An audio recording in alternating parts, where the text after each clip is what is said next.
The Democratic Republic of Congo has been locked in a brutal conflict for over 3 decades. The eastern provinces, rich in minerals, have become a battleground for numerous armed groups. This enduring conflict has displaced millions and left a trail of human rights abuses.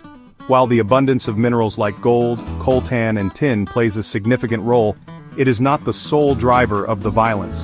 The conflict's roots lie in a complex web of ethnic tensions, weak governance, and regional power struggles. The DR Congo's vast mineral wealth has ironically become a curse. These resources, instead of being a source of prosperity, have fueled greed and violence. Armed groups, often with backing from neighboring countries, vie for control of mines and smuggling routes. The Congolese government, weakened by corruption and instability, has struggled to assert control over its vast territory. This power vacuum has allowed the conflict to fester, with civilians bearing the brunt of the violence.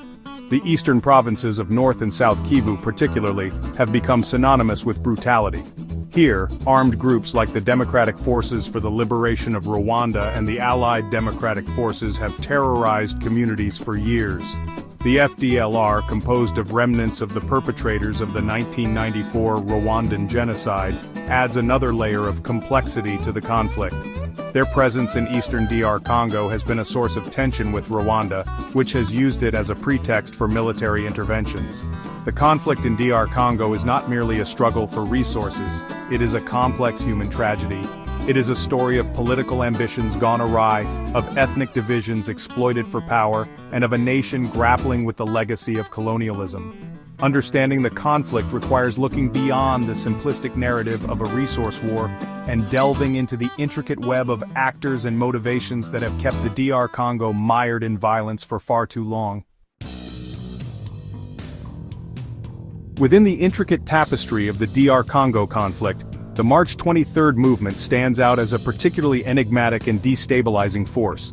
Composed primarily of ethnic Tutsis, the M23 first emerged in 2012, briefly capturing the city of Goma before being militarily defeated. However, the group resurfaced in 2021, stronger and more determined, once again seizing control of key areas in Nord Kivu province. The M23 claims to protect the interests of Congolese Tutsis, who they allege face discrimination and violence at the hands of the Congolese government. They point to broken peace agreements and continued attacks on Tutsi communities as justification for their armed struggle. While these grievances may resonate with some, the M23's true motives remain shrouded in ambiguity. Accusations abound of the M23 being a proxy force for Rwanda, a charge vehemently denied by both the group and the Rwandan government. The M23's resurgence coincided with a surge in Rwandan mineral exports, fueling speculation that Kigali is leveraging the group to maintain economic and strategic interests in eastern DR Congo. The M23's control of lucrative mines and its ability to disrupt mineral supply chains lend credence to these claims.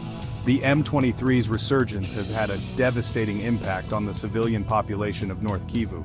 Their offensives have displaced hundreds of thousands, exacerbating an already dire humanitarian crisis. Reports of human rights abuses committed by the M23, including summary executions, sexual violence, and forced recruitment, have further deepened the sense of fear and insecurity. The group's tactics, often indistinguishable from those of other armed groups operating in the region, have blurred the lines between liberation movement and perpetrators of violence. Rwanda's shadow looms large over the conflict in the DR Congo.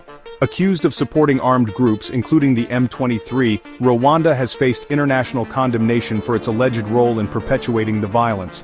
While Kigali vehemently denies these accusations, mounting evidence suggests a deep and complex involvement in its neighbors' affairs. Rwanda's motivations are multifaceted. The 1994 genocide against the Tutsi, perpetrated by Hutu extremists who fled to eastern DR Congo, continues to cast a long shadow.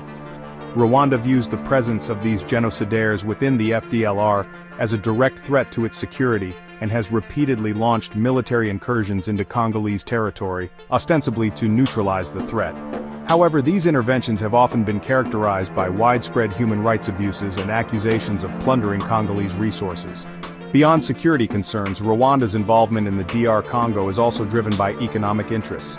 The country's booming mineral trade has benefited from the conflict, with accusations of Rwandan companies profiting from smuggled Congolese minerals.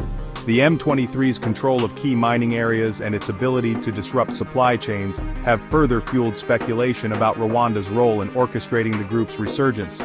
Lower tariffs and taxes for Congolese mineral exporters further solidify Rwanda's influence in the region. The international community has struggled to address Rwanda's alleged role in the DR Congo conflict. While sanctions and diplomatic pressure have been applied, they have proven largely ineffective. Rwanda's denials and its portrayal of its involvement as purely motivated by security concerns have resonated with some international actors, creating a climate of impunity. The failure to hold Rwanda accountable for its actions has undermined efforts to achieve a lasting peace in the DR Congo. Despite decades of conflict and countless failed attempts at peace, the embers of hope for a lasting resolution to the crisis in the DR Congo continue to flicker. Various peace initiatives, spearheaded by regional actors and international organizations, have been launched, aiming to bring an end to the violence and address the root causes of the conflict. However, these efforts have often been hampered by a lack of political will, the complex web of actors and interests, and the continued prevalence of violence. One such initiative was the deployment of a regional force by the Southern African Development Community in 2023.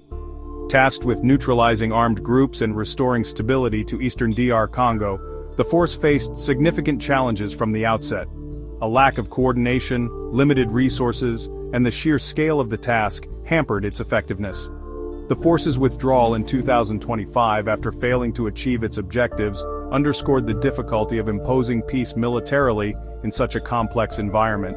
Ceasefire agreements and peace talks have also been a recurring feature of the conflict. While these initiatives have at times offered glimmers of hope, they have often proven fragile and short-lived. The M23 in particular has repeatedly engaged in talks with the Congolese government, only to return to violence when it suited their strategic objectives.